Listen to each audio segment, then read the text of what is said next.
Welcome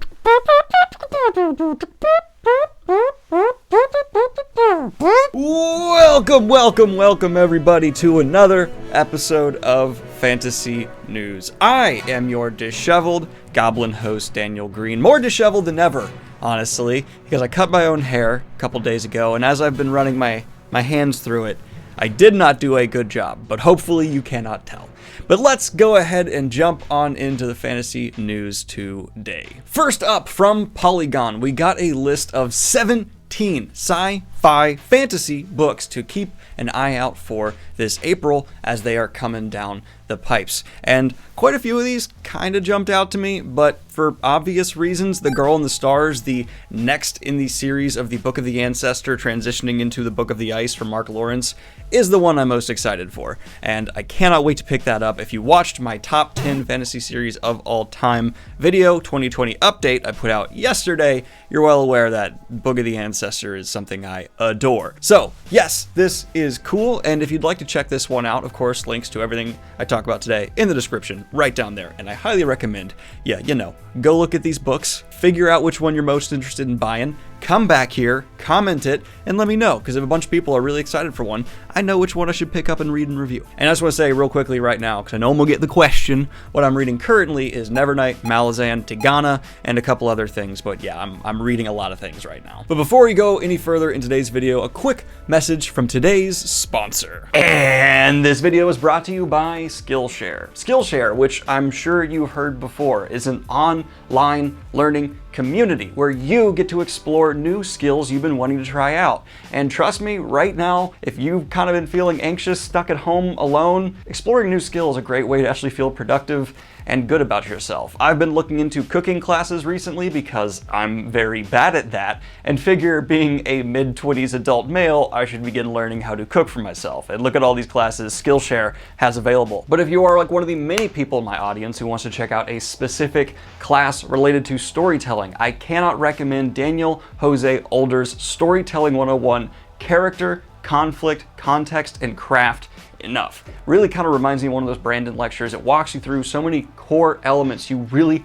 have to know before you jump into creative writing. Signing up for the annual membership means Skillshare is going to cost you less than $10 a month. Basically the cost of Netflix a month. You can open up this incredible catalog of potential skills for you to share with your brain and go ahead and maybe even start a new career. You can even jump into coding for frick's sake here. If this sounds appealing to you and you want to share some skills with your brain, go ahead and use that link in the description down below, and the first 1,000 members of my community to sign up with Skillshare with that link right down there will get 2 free months as a part of a trial. Isn't that not wonderful? Go right ahead and do that. It's right down there. And real quick, I need to let you all know that there is more fantasy books made available for free for you to check out during these isolated times. If you have not seen them already, the Cradle series has officially been made freely available in ebook form online. That includes Unsold, Soul Smith, and Black Flame. I just appreciate people who are doing this. It's awesome. Obviously, there's a little bit of self-promo to it because more people are willing to pick up your series if it's free, but it also is contributing to a wonderful cause of just keeping everyone entertained. Same reason I got Sunday videos back here. I'm not going to let you go a day without my face during these times. I'm here for it. Plus, I can't really go out with friends right now, so I'm just working more, so I got more videos. I look short. Why do I look short? I think my chair's low.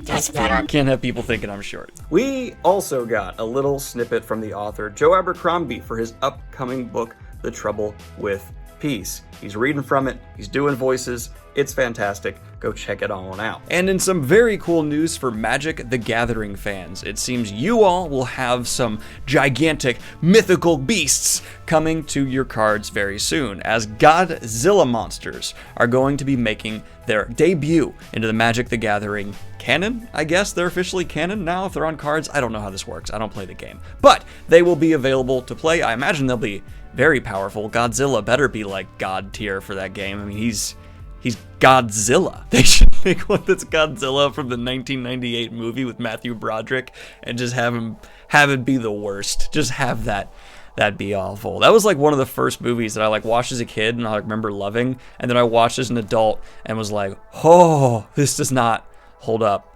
well upon revisiting. That was one of those movies where you can go back and be like, It's not good. And in just some quickie news I'm not going to spend a lot of time on, it's going to be up right there. Marvel has readjusted its movie release schedule, and this is the updated look now. And speaking of the Disney umbrella, Artemis Fowl is no longer going to be getting a theater release. Instead, it will be put straight to Disney+. And a lot of people are going to just chalk this up to, that's what everyone's doing right now. You know, things are going straight to streaming services. But for me, with the extremely negative reaction of Artemis Fowl fans, I'm smelling a little bit of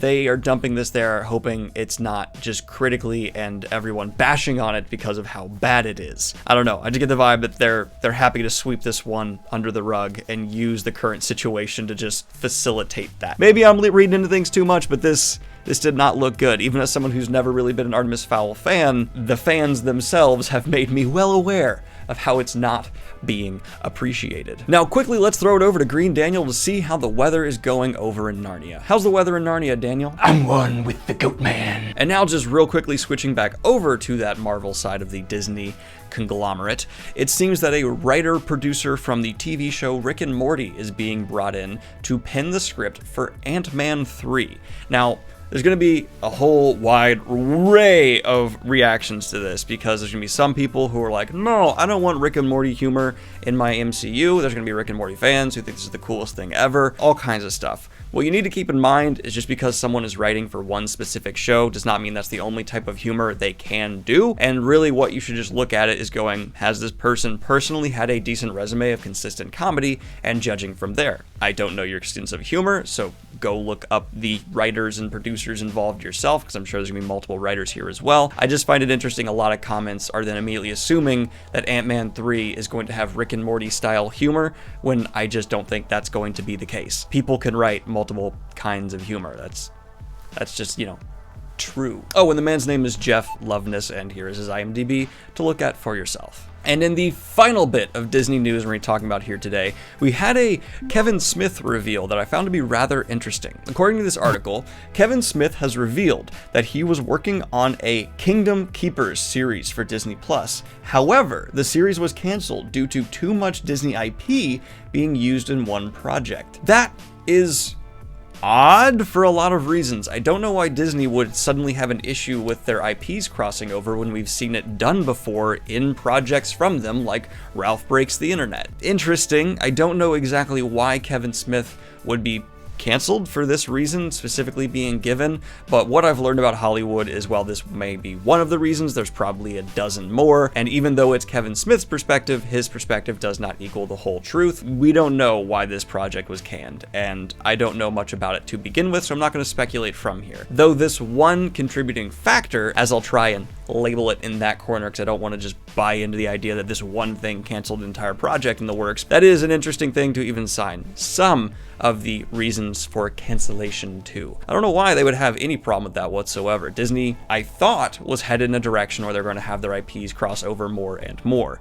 But if maybe Kevin Smith tried to do something really bold with like Star Wars and Marvel merging at the core of it, and Disney's just not ready for that or doesn't want that to happen at all, maybe I could then more understand it. I don't know, this just seems like an odd claim. Let me know what you think in the comments down below, because I think a lot of people are going to have opinions on this one here. Not specifically on the project itself, but maybe Disney's philosophy with merging their IPs in the future. That's a discussion worth having. Now, the Harley Quinn showrunner gave an interview where he talked on many core elements for the second season of the show, and while I have not watched the first and don't really consider myself a huge Harley Quinn fan, this was an interesting interview, especially his comments on the Harley Quinn Ivy romance. It really makes sense as an outsider looking in for that they would go in this perspective. I remember the Harley Quinn Joker romance in the Batman animated show I watched growing up being, in hindsight, pretty messed up to be in a kid's show, and I don't think you really can turn that extremely abusive, awful relationship into something that could exist in a kid's show in today's day and age. So I like that they're going an alternative route where Harley Quinn and Ivy have a romance,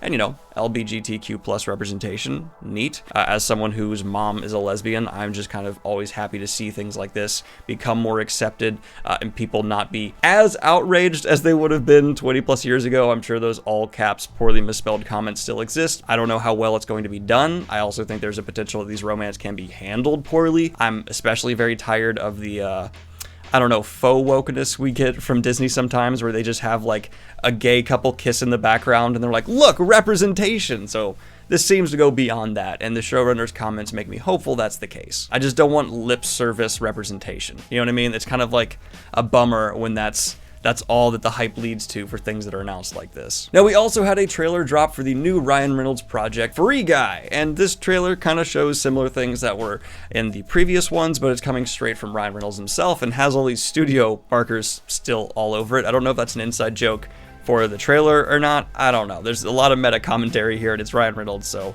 I wouldn't put him past him to just throw something up on his channel that he hasn't really been given permission to do so. So I don't know, but check it out. I kind of am looking forward to this one. I'm a big Ryan Reynolds fanboy. The guy is, you know, man crush material. And are you a Warhammer fan? Then you definitely should check out the trailer for Angels of Death. It was quite cool, even as someone who hasn't really dive deeply into Warhammer. I do plan to one day, but have not as of now. This looked pretty intense. It's definitely got the Warhammer vibes I've come to expect, and judging by the like to dislike ratio, the fans are happy with it as well. Now, switching over to one last actually kids show piece of news, but one that gives me all the nostalgia feels and makes me really happy because Boomerang was a massive part of me growing up. We have the return of Pinky and the Brain with the original cast. That's right, one of the actors confirmed that Warner Brothers is looking to have the show return, and I cannot overstate how much I loved Animaniacs and Pinky and the Brain and Invader Zim growing up, so I will for sure, on lazy afternoons after I'm done maybe reading for the day, be tuning in to see if they're able to do justice to the show that was such a large part of forming my sense of humor as a child. Johnny Bravo was probably the most creepy show ever aimed at children. That, upon rewatching now, wow, should not have been the premise for a kid's... Whatever. Anyway, this has been your latest episode of Fantasy News. Let me know what was your favorite news story of the day in the comments down below, or which of those April releases you were most excited for. If you'd like to contribute to the Fantasy News here on the channel, go ahead and join that Discord server, hop into the Fantasy News channel, and post stories you'd like to see, and go ahead and jump on over to the Fantasy News discussion channel to see what people are saying about what you want me to talk about and whether or not it's popular in the community. People will let you know. They talk about it quite in depth, and I enjoy that part of the community. Like and subscribe, all that fun stuff. Hit Patreon. Peace! And of course, I'd like to record a special shout out to my latest high tier Patreon, Ryan Frost. Thank you so much. I appreciate it, man. And I hope you're having a wonderful isolation.